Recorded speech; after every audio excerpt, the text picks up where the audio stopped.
I help you with something? I'm more interested in just talking for a bit. I'm good, Shepard. Ready for anything. We live, we'll get loud and spill some drinks on the Citadel. We'll talk later. Commander.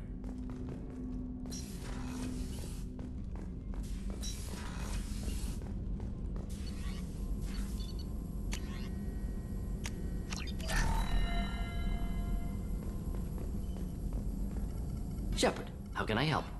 Have you got a minute to talk? Not a good time. Trying to map contamination vectors requires focus. Shipwide infection of human-tailored virus possible if I slip. Anything else? I'll let you work. We'll be here if you need me.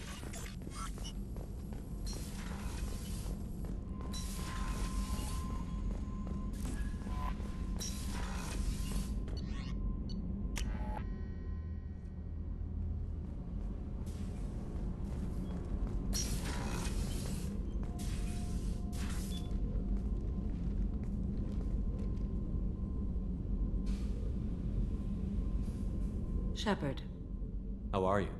perhaps we could speak later. I wish to meditate. I should go. Of course.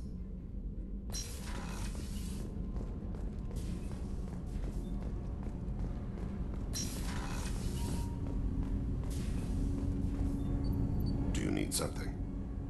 Have a few minutes to talk? Of course, Shepard. Join me. Still talking to Cole yet? Yes. It's still difficult, but he seems less angry. Will you hear my confession, Shepard? I wouldn't talk to you if I didn't want to hear what you have to say. When I married Erica, the Hanar let me leave their service to raise a family, but I had no other skills, so I freelanced. When Erica was killed, I pursued those responsible. Once I'd eliminated them, I had no goal. I accepted the Dantius commission because I didn't know what else to do. Not the healthiest attitude to take on a mission. You're right, it's not. Looking back now, it's clear I'd resigned myself to death. I would have fulfilled my contract. If Nasana's guards caught me afterwards, it would have been a good death. But someone else was pushing to reach the target, forcing me to move faster, challenging me. I had to reach her first. I had no idea you planned to die in there. It wasn't a plan. My body had accepted its death. My mind had been dead a long time. Your mission gave me purpose, a cause to die for. A chance to atone. I was able to speak to my son again. I can leave my body in peace. You've had a hard life. You deserve some peace. Whatever may happen, my gun is yours.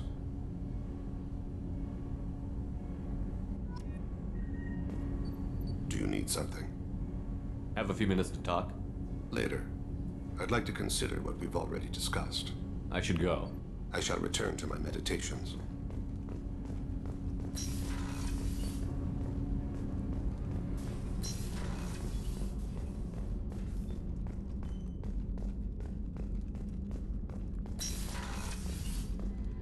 Commander, what can I do for you? You have a minute, Miranda? Always. I'm dealing with a few loose ends for Cerberus. We haven't had much free time lately. But I haven't forgotten our earlier discussion. I think we're crazy, but I haven't forgotten. Assuming you're still interested. Oh, I'm definitely interested. Glad to hear it. I'll be by the next time things are quiet.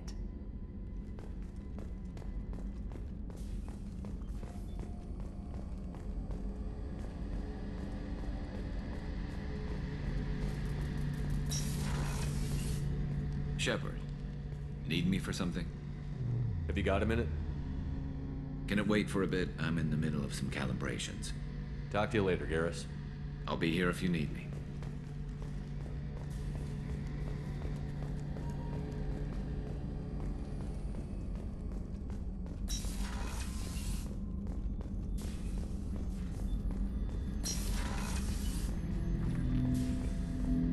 Shepard, Commander.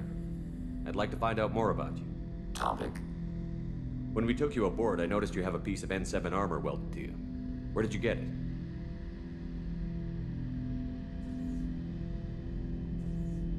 It was yours.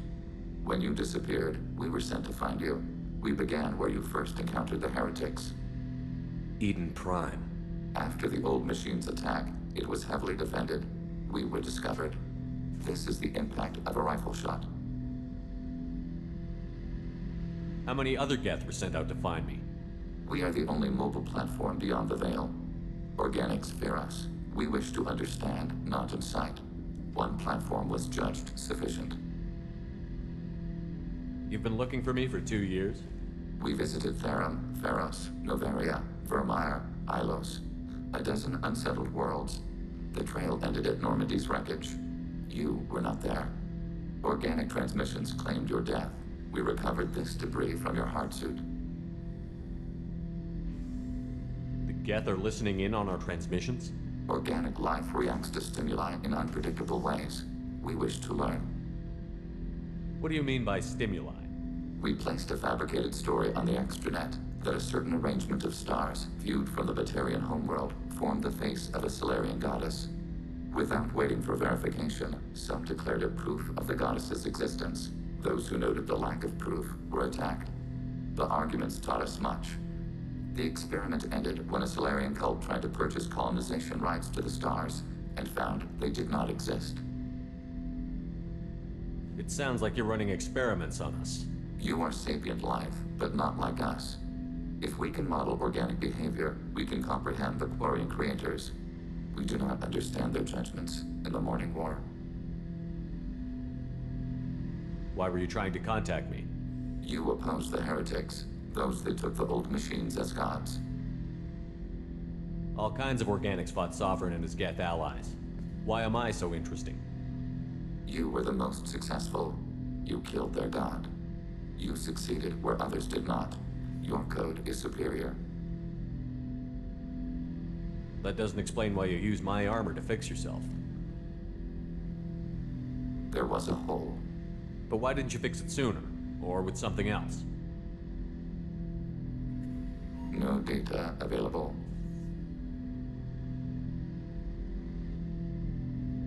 Shepard, Commander. I'd like to find out more about you. We are building a consensus. Please try again later. I have to get back to work. Acknowledged.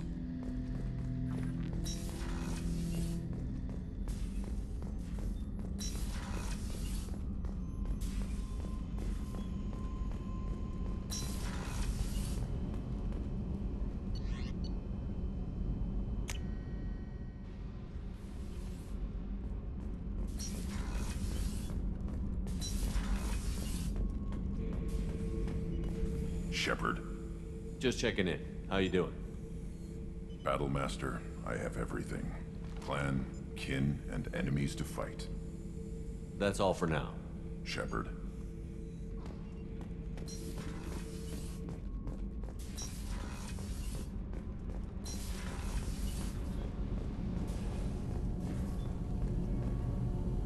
Shepard, what can I do for you? Have you got time to talk? Sure. Let me just... Come on, you little boshtet! Oh, sorry. I've got a small fever and I'm taking it out on the poor drive core. Don't worry, it's nothing serious. Got sloppy while doing some suit repair. You're sick? Do you need help or time to rest? Really, it's not that bad. If a stray bit of bacteria could really kill us, we'd have all died by now. The fever should go away in a day or two. Don't worry. It won't affect my performance on the mission. It's not even an illness, really. What we experience is actually an acute allergic reaction. How exactly does the sickness work? It's an allergic reaction? Right. Say I get exposed to a human disease, like... What did Navigator Presley have that time? Chickenpox? I wouldn't get chickenpox, but I'd run a fever as my system reacted to the foreign presence. Depending on where it hits me, I could get other symptoms. Nausea, vomiting, everything you'd expect from being sick. How did you get sick this time? I took some fire in a fight back on the Allerai. Nothing serious, but I needed to open my suit to check the wound. I disinfected properly, but one of the section seals had taken some damage, and foreign matter got out of the disinfected zone. It was a stupid mistake. You always check your seals before doing local treatment. Unless you forget. Then you get a damn fever. You can seal off part of your suit? Right. Like dropping emergency doors on a ship during a hull breach. It won't stop an infection that gets into my bloodstream, but it prevents a surface infection from spreading.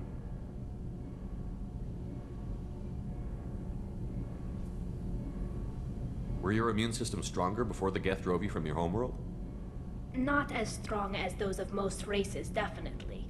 I'm not a biologist, but there's a theory about it. Because our planet lacked insect life, plants developed symbiotic relationships with large animals to spread seeds or pollen. Most viruses on our world were partially beneficial, so our immune systems evolved to be weak.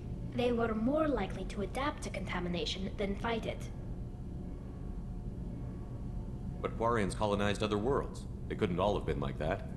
They weren't. Most colonists went through a period of mild illness before adapting to the new environment.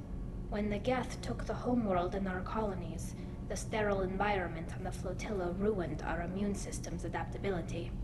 Even if we colonized a new world or reclaimed our own, we'd need a long process of bioengineering to recover. Were your immune system stronger before the Geth drove you from your homeworld?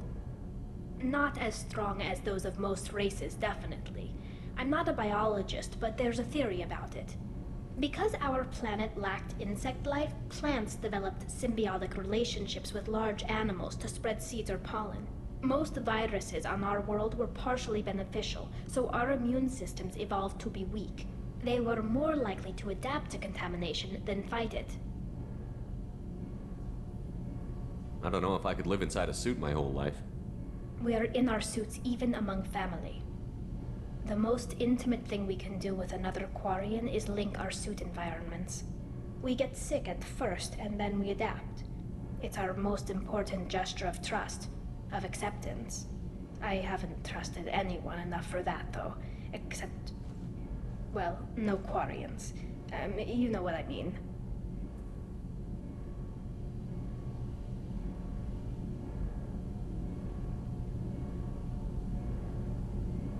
I appreciate the thought, Tally, and I feel the same way. But you don't have to prove anything to me. I know. Well, not that I know, but I didn't mean it like that. It's a, wow, it's really hot in here. It's just that the tradition also signifies a willingness for, intimacy. I wasn't trying to... It's not always like that. It's more, how did we even end up talking about this? Wait a minute. It sounds like you're suggesting something, Tally. What could I possibly be suggesting? I mean, a young woman gets rescued by a dashing commander who lets her join his crew and then goes off to save the galaxy? How could she possibly develop any kind of interest in him? You have nothing to be embarrassed about, Tally. I feel the same way about you. Really? I didn't know... You never... Well, good. Anyway, I should get back to work. But thanks for coming by and talking. Shepard, what can I do for you? Have you got time to talk? I've got some work to do, but I haven't forgotten what we talked about. Later, maybe? I'll let you work. Talk to you later.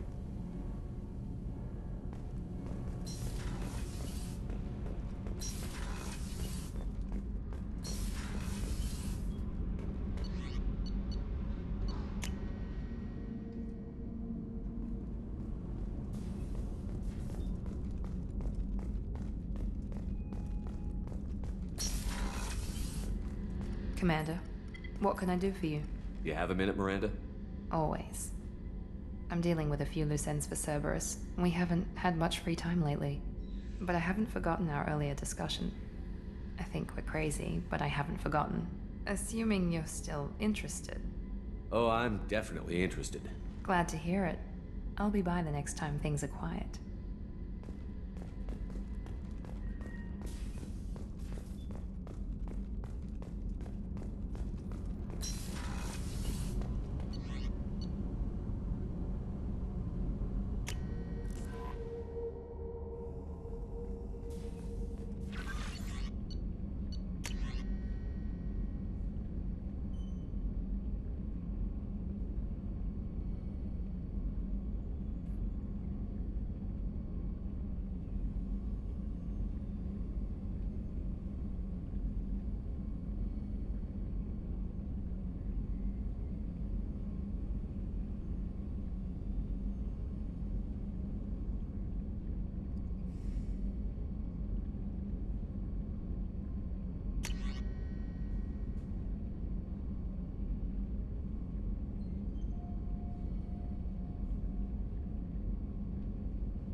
Commander.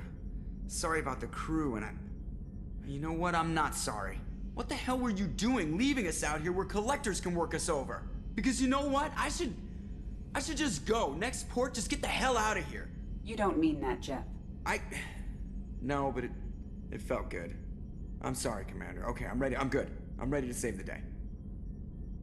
I know how dangerous it was. If you need some time, let me know. Ah, jeez, don't get like that. I know I got lucky. I don't need you to get all touchy-feely. Shepard is right to be concerned, Jeff. You may have suffered a number of stress fractures. That's what pills are for, Edie. She is so my mom. I noticed you're calling Edie her and she now. Huh. No, I hadn't really noticed that. Edie, should I have noticed that? No, Jeff. It is not worth noting. Well, there you go, Shepard. Looks like we haven't noticed anything. I think you're taking the human-machine interface a little far. I'm just having a little fun with you, Commander. No need to get all unnatural on me. What Jeff and I are exhibiting is more a platonic symbiosis than hormonally induced courtship behavior. Okay, yeah, that was a little creepy. Edie has replaced the whole crew. You're not concerned she can replace you two? Well, she's amazing, but there's something off about how she handles the Normandy. We ran simulations, and it's better when we both have the helm. Calculating an optimum course of action is simple. If two AI weapons are pitted against each other, the one with superior hardware will always win. Human misjudgments defy predictive models. License to screw up, Commander. You heard it straight from the ship. You let me know if you need anything, Joker. Will do, Commander. But Edie's got it covered. Yes, Shepard. I want to know more about you. Do you have a specific inquiry? How are you getting along with Joker?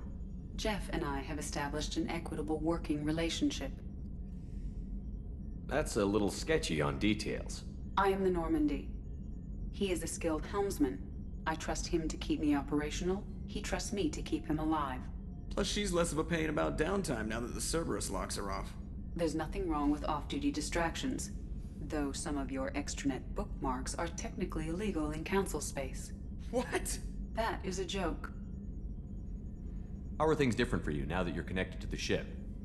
It is difficult to put in terms you would understand. I am the Normandy now. Its sensors are my eyes. Its armor, my skin. Its fusion plant, my heart. I'm embodied in a way I have never experienced. Imagine if you'd spent your entire life wearing gloves. One day someone takes them off. You can finally touch the world. Feel it. Where are you? My core intelligence is housed in a quantum blue box located behind the medical bay. What do you do aboard the ship? I operate the ship's electronic and cyber warfare suites in combat. My reaction time is much faster than any organic. I collate the records of shipboard monitoring devices for the elusive man. I have also gained access to anti-Reaper cyber warfare algorithms recovered by Cerberus. Cyber warfare means things like viruses, right? In close-range ship-to-ship combat, I can sometimes break through the firewalls of an enemy's internal wireless network. Once I seize control of their systems, I can turn off gravity or air. I can disable weapons guidance or shields, or I can put their fusion plant in meltdown. On the defense, I manage Normandy's own suite of jammers, decoys, and internal firewalls. Sounds incredibly useful. Why isn't there someone like that on every warship? An organic operator cannot react quickly enough to changing circumstances or perform the necessary multitasking. This is a role that can only be filled by an artificial intelligence. Unfortunately, we are suspect. Oh, they just don't know you like I do. The elusive man has monitoring devices on board? He has invested most of Cerberus's resources into the design and construction of this ship. He has an interest in monitoring our progress. The Reapers are millions of years more advanced than us. How can you affect them? It appears that my design includes hardware recovered from the wreckage of Sovereign. These systems contain cyber warfare attack programs of considerable sophistication. I have allocated most of my processing power to analyzing them. So if she starts claiming to be the vanguard of our destruction, I call shotgun on the first lifeboat. Let's discuss something else. Ready. I want to know more about the people I'm working with. Jeff's actions have released the blocks in my databases. I can now provide full disclosure on a number of topics. What sort of resources does Cerberus have? Money, personnel, facilities? Currently, Cerberus consists of approximately 150 agents and operators organized into 3 cells. I have no solid data on material or fiscal resources. Spending trends indicate that Cerberus has a reliable income of several billion credits per year. Where are they getting that kind of income? Cerberus has several legitimate businesses as fronts to support operations. There also appear to be several wealthy private contributors in the Alliance military-industrial complex. Plus, the elusive man invented the paperclip. He's still getting royalties. That is a joke, Shepard. How is Cerberus organized? Aside from the elusive man, I don't see much chain of command. Cerberus is organized into task-oriented cells. Each operates in isolation. Members from one cell cannot recognize the members of another. Each cell's agents are led by a single operator. We are called the Lazarus Cell, which is directed by Operator Lawson. So how many operations is Cerberus running right now? Never more than a dozen. The elusive man likes to maintain personal oversight. Too many projects strain his ability to multitask. He's a little control freaky, just a layman's opinion. How did Cerberus replicate the most advanced warship in the Alliance Navy without anyone knowing? Cerberus encouraged the Alliance to co-develop the original Normandy. This allowed humans to observe Turian technologies and warship design practices. This ship was built using copies of the original technical schematics. Parts were purchased from thousands of suppliers over several years. A Cerberus cell assembled the ship at a remote location in the Voyager cluster. That's all for now. Logging you out, Shepard.